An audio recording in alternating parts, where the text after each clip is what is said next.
Okay, നമുക്ക് ഇതിൻ്റെ boot space, ബൂട്ടും extra സ്പേസും കാര്യങ്ങളൊക്കെ കിട്ടുന്നുണ്ട് നോക്കാം. ഇതിൻ്റെ ബൂട്ട് നമുക്ക് ഓപ്പണിങ് ചെയ്യുന്നത് ഇതിൻ്റെ എക്സ്ട്രാക്ടറിൻ്റെ തൊട്ട് താഴെ ഒരു ഇതുണ്ട്, ലിക്വിഡ് സെൻസർ തന്നെയാണ് അതും വരുന്നത്. അതിനോടൊപ്പം ക്ലോസ് ചെയ്യാനായിട്ട് ഇവിടെ ഒരു സ്ഥലം വരുന്നുണ്ട്, നമുക്ക് അതേൽ പിടിച്ച് യഥേഷ്ടം ക്ലോസ് ചെയ്യാം.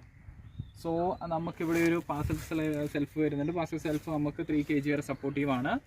4 ഹുക്കാണ് നമുക്ക് സ്റ്റോറേജ് സ്പേസിന് വേണ്ടിയിട്ടായിട്ട് ഇവിടെ കൊടുത്തിരിക്കുന്നത്. 4 ഹുക്കുണ്ട്, 1, 2, 3, 4 ഇരുവശങ്ങളിലായിട്ട് 4 ഹുക്ക് കൊടുത്തിരിക്കുന്നു.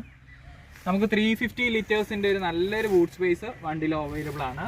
അതിനോടൊപ്പം നമുക്ക് ഇവിടെ ചാർജ് ചെയ്യാനായിട്ടുള്ളൊരു 12 വോൾട്ട് ചാർജിങ് പോർട്ടും നമുക്കിവിടെ അവൈലബിൾ ആയിട്ട് തന്നെ കിട്ടും. 12 വോൾട്ട് ചാർജിങ് പോർട്ട് ഇവിടെ അവൈലബിൾ ആയി. അതിനോടൊപ്പം ഇത് നമുക്ക് ഹുക്ക് ചെയ്ത് വെക്കണമെങ്കിൽ, ഇതിൻ്റെ തുറക്കുമ്പോൾ ഹുക്ക് ചെയ്യണമെങ്കിൽ ഇവിടെ നമുക്ക് ഹുക്ക് ചെയ്ത് വെക്കാം. യഥേഷ്ടം നമുക്ക് ജസ്റ്റ് സിംഗിൾ ടാപ്പോട് കൂടി തന്നെ നമുക്ക് ഹുക്ക് ചെയ്ത് വെക്കാനും സാധിക്കും. അപ്പോൾ നമുക്ക് നമ്മുടെ എന്തെങ്കിലും സാധനങ്ങളോ കാര്യങ്ങളോ സ്റ്റോർ ചെയ്തിട്ടുണ്ടെങ്കിൽ നമുക്ക് ഈസി ആയിട്ട് നമുക്ക് യൂസ് ചെയ്യാം.